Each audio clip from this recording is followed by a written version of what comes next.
नमस्कार, मैं हूं मुशर्रफ पालवी और आप देख रहे हैं बिहार लाइव 7। आज हमारे साथ हमारे स्टूडियो में युवा विधायक, जहानाबाद के जो युवा विधायक हैं, जो दिलों पे राज कर रहे हैं जहानाबाद में लोगों के, आप जान गए होंगे, समझ गए होंगे, जिनका नाम है सुदय यादव।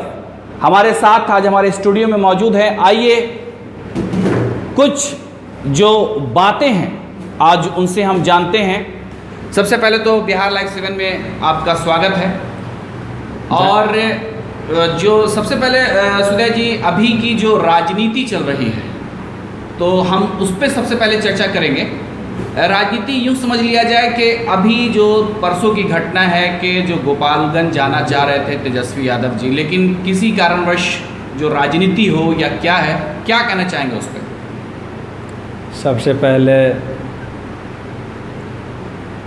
हम लाइव 7 के आप तमाम सभी लोगों को हम बधाई देते हैं कि आपने अभी वर्तमान जो राजनीति परिस्थिति है उस पे चर्चा के लिए हमको बुलाया है। इसके लिए अभी आपने देखा कि पिछले करीब लगभग 2 महीना होने वाले हैं ये वैश्विक कोरोना महामारी को लेकर के राज्य ही नहीं, देश ही नहीं, पूरे विश्व स्तर पे भयावह स्थिति होने के चलते लॉकडाउन किया गया था। उस लॉकडाउन के आड़ में राज्य सरकार के संरक्षित अपराध का समाचार हमारे युवा नेता तेजस्वी यादव को मिला। और स्वाभाविक है, जो राजनीति जीवन में अपना पूरा जीवन व्यतीत करने का निर्णय ले लेता है तो कहीं भी वह चाहे कोई जाति हो, धर्म हो, उसका परवाह किए बिना उसका सूद लेने का प्रयास करता है। उसी का एक कड़ी था कि गोपालगंज में सुनियोजित सत्ताधारी विधायक के द्वारा नरसंहार किया गया। उसी के परिजनों को सांत्वना देने के लिए हमारे युवा साथी बिहार विधानसभा में प्रतिपक्ष के नेता आदरणीय तेजस्वी यादव का कार्यक्रम निर्धारित था। लेकिन वर्तमान में जो सरकार है, अपने आप को सुशासन, सबका साथ सबका विकास का नारा देने वाली जो सरकार है, आपने देखा होगा, आपको हम ले चलते हैं कुछ वर्ष पहले, जब इसी सरजमीन पर ब्रह्मेश्वर मुखिया की हत्या हुई थी और किस तरह पटना में प्रशासन के द्वारा सहयोग से तांडव मचाया गया था। उसी तरह सत्ताधारी विधायक के और सत्ता के संरक्षण प्राप्त विधायक के द्वारा नरसंहार किया गया। उसी को लेकर के हमारे नेता तेजस्वी यादव उसके परिजनों को सूद लेने जाने वाले थे। लेकिन सरकार यह चाहती नहीं है कि नेता वहां जाकर के उन लोगों का सूद ले, और लॉकडाउन के माध्यम से बिहार के लोग जो प्रताड़ित हुए हैं, सरकार के प्रति जो आक्रोश है, इसको वो अपने पक्ष में करें। तो ये सब चर्चाएं हैं। उसी को लेकर के आप देख ही रहे हैं लगातार कि कोरोना को लेकर के सबसे पहले हमारे नेता आदरणीय तेजस्वी यादव, चूँकि उनको जानकारी नहीं थी, किसी कार्य से दिल्ली गए थे और अचानक लॉकडाउन हुआ, वहाँ फंस गए। इसके बावजूद भी हम अपने नेता को बधाई देते हैं। और मैं ही नहीं, आज बिहार के करोड़ों लोग जो उन्होंने बिहार के प्रवासी मेहनतकश मज़दूरों के लिए जो दिल्ली में रह कर के और जो सुविधा पहुंचाया, जो सेवा किया है, आज उसको लेकर के यहाँ का लोग काफ़ी हमारे नेता के प्रति आशान्वित हैं। तो इन सब सवालों को लेकर के सरकार में काफ़ी बेचैनी है। हमारे नेता ने ही सबसे पहले जब भाजपा शासित प्रदेशों के मुख्यमंत्री के द्वारा जब उनके राज्यों के मजदूर दूसरे जगह फंसे थे, जब वह लाना शुरू किए, यूपी के मुख्यमंत्री या फिर राजस्थान के मुख्यमंत्री जो कोटा में छात्र फंसे थे उसको अपने राज्य में ले जा रहे थे, तो हमारे नेता ने कहा कि आखिर हमारे यहाँ के लोग कौन सा कसूर किया है कि हमारे राज्य का मुख्यमंत्री इन लोगों को नहीं लाना है। तो उनके आवाज़ को सुन कर के केंद्र सरकार ने संज्ञान में लिया और लेकर के कुछ नियमों में तब्दीली किया। इसके बाद बिहार का लोग जो अन्य राज्यों में फंसा हुआ था उसका आक्रोश देख कर के सरकार भी बाध्य होकर के, चूँकि हमारे नेता का जो प्रयास था उसको लेकर के फिर उन लोगों को, प्रवासी मजदूरों को यहाँ बुलाने का काम किया।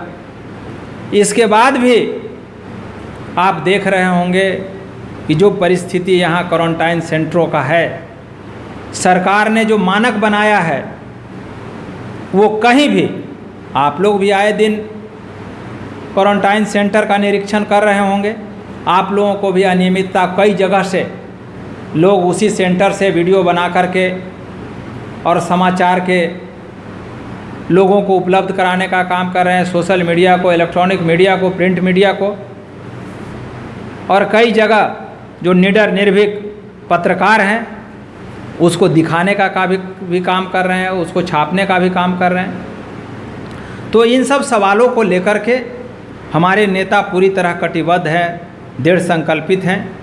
चूँकि कभी हमारे नेता आदरणीय श्री लालू प्रसाद यादव जी का सबका साथ सबका विकास का जो नारा रहा था उसको जीवंत करना चाहते हैं हमारे नेता तेजस्वी यादव जी।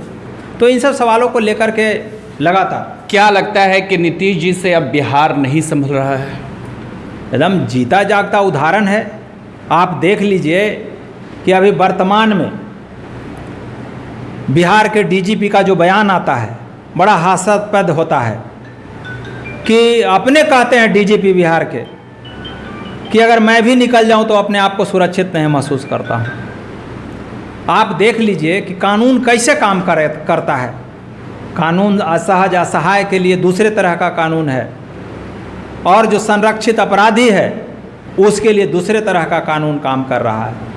भारतीय संविधान में जब किसी व्यक्ति पर कोई एफआईआर होता है तो वह प्रथम दृष्टया वो दोषी करार होता है और वो अभियुक्त होता है।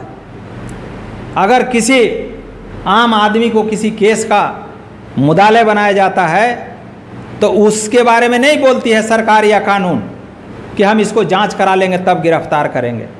लेकिन जिस पर दर्जनों आपराधिक मुकदमे हैं, दर्जनों बैंक डकैती के मुकदमे हैं, वैसे लोगों पर भी जिसके परिवार के 3-3 लोगों की हत्या हुई, जेपी जो आज मौत से जूझ रहा है पीएमसीएच में, उसके बयान पर एफआईआर हुआ और सरकार कहती है कि हम इसको जांच कराएंगे तब गिरफ्तारी करेंगे। तो इसी तरह का सवाल को लेकर के हमारे नेता, चूँकि हम लोग राष्ट्रीय जनता दल का लोग लोकतंत्र में विश्वास रखता है, संविधान में विश्वास रखता है, चूँकि संविधान सभी लोगों के लिए बनाया गया है और संविधान में जो प्रावधान किया गया है। लेकिन बिहार के जो मुख्यमंत्री हैं आदरणीय नीतीश कुमार जी, यह सिर्फ इनका ढकोसला है। जो नारा है सबका साथ सबका विकास, यह सिर्फ ठगने का है। हमारे नेता ने तो कहा, कई मीडिया के साथी चूँकि हम मौजूद थे वहाँ सवाल किया कि वहाँ आपके स्वजाति लोगों की हत्या हुई है।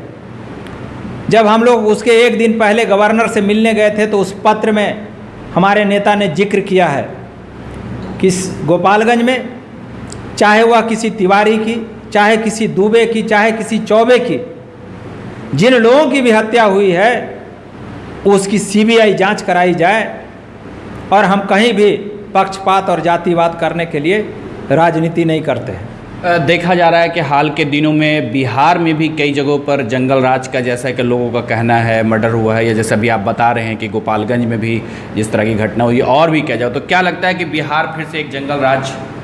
नहीं, बिहार तो आप देख लीजिए, यहाँ के तथाकथित लोग और जो लोग शासन और सत्ता में स्थापित हैं, जो बेईमान लोग, जिस लालू यादव के स्वर्णिम सरकार को जंगल राज कहा था, जिसमें लालू यादव के शासनकाल में जो लोग अपने आप को असहज असहाय महसूस करते थे, जिसके पास लालू यादव ने सामाजिक परिवर्तन करके और उन लोगों को चलने का, बोलने का और किसी थाना ब्लॉक में जाकर के अपनी बात को रखने का अधिकार दिया था, उसको यह मनुवादी व्यवस्था के लोग जो शासन और सत्ता में हैं आज, वही लोग उस सरकार को जंगल राज कहने का काम किया था।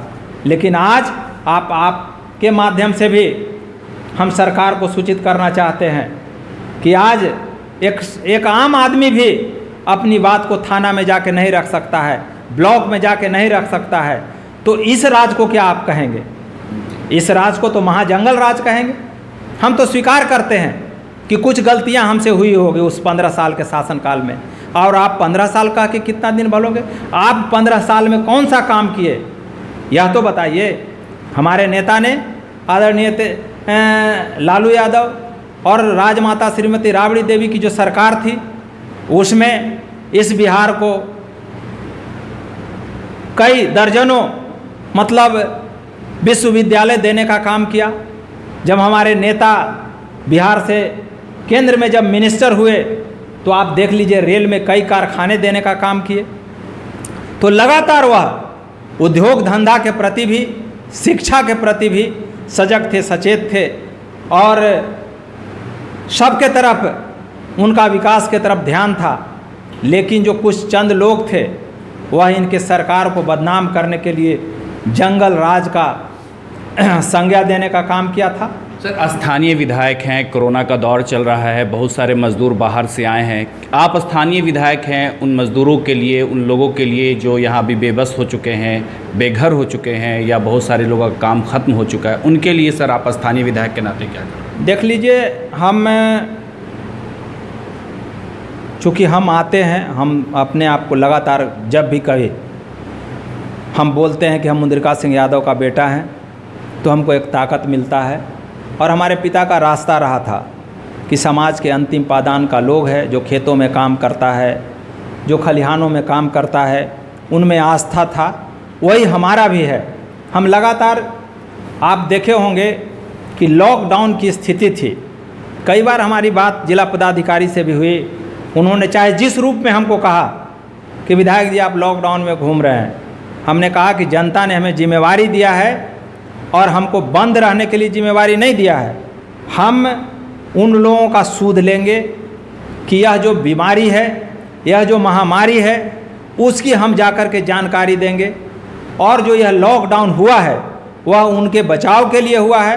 तो हमारा उत्तरदायित्व है कि उन लोगों को हम जाकर के बचाएं। अभी जो प्रवासी हमारे यहाँ मेहनत कश जो आए हैं दूसरे राज्यों से लौटकर अपने घर में, हम यह बात बहुत गंभीर है, यह उनके सामने, हमारे सामने भी एक चुनौती है कि उन लोगों को कैसे यहाँ रोज़गार दिया जाए। तो हम आपको बताते हैं कि हमारे पास विधायक निधि का जो पैसा है, हम पिछले बार करीब लगता है कि मार्च के महीने में हम करीब 4-5 करोड़ रुपया की योजना हमने जिला योजना पदाधिकारी को सुपुर्द किया है। और वह योजना जब सैंक्शन होगा, तो जब काम लगेगा, तो हम जो लोग होंगे, संवेदक होंगे जिला योजना मतलब पदाधिकारी के द्वारा, तो हम उन लोगों को भी सबको बोलेंगे कि जो लोग आए हैं उस काम में लगाइए, सब लोगों को रोज़गार दीजिए। और भी अभी हम जिला पदाधिकारी को भी बताएंगे भाई कि आप जितने भी यहाँ विधायक हैं, एमपी हैं, मिनिस्टर हैं, सब लोगों को बुला करके बैठ करके इस पर चर्चा होनी चाहिए। आपके यहाँ मनरेगा है और दूसरे तरह के कई तरह के जो योजनाएं हैं, जो तथाकथित कुछ लोगों के द्वारा उस पर आधिपत्य होता है, तो हम चाहेंगे कि सभी पंचायत में समान रूप से रोजगार गारंटी जो योजना है उसको चालू करा करके जो लोग आए हैं उसको उस काम में लगाया जाए। हमारा ये अब लगातार विधायक जी, एक बात यह है कि अब जो है चुनाव का वक्त बहुत ही नज़दीक आ गया है, तो क्या लगता है कि जहानाबाद से फिर से आपकी दावेदारी रहेगी? नहीं, देख लीजिए, हमारी दावेदारी की बात यह है कि चूँकि हम अपने आप को जनता के सामने कभी विधायक के रूप में प्रस्तुत नहीं किया। हम लगातार उन लोगों को बोलते भी हैं कि हम आपके लिए वही सुदय हैं, आपने हमें जो जिम्मेवारी दिया है, हमको जो विधायक बनाया है, वह विधायक हम जहानाबाद में राज्य के द्वारा पदस्थापित अधिकारियों के लिए हैं। जहां आपकी बात आपके द्वारा नहीं पहुंचाई जा सकती है, उस बात को हम मजबूती से आपकी बात को वहां हम पहुंचाने का काम करेंगे।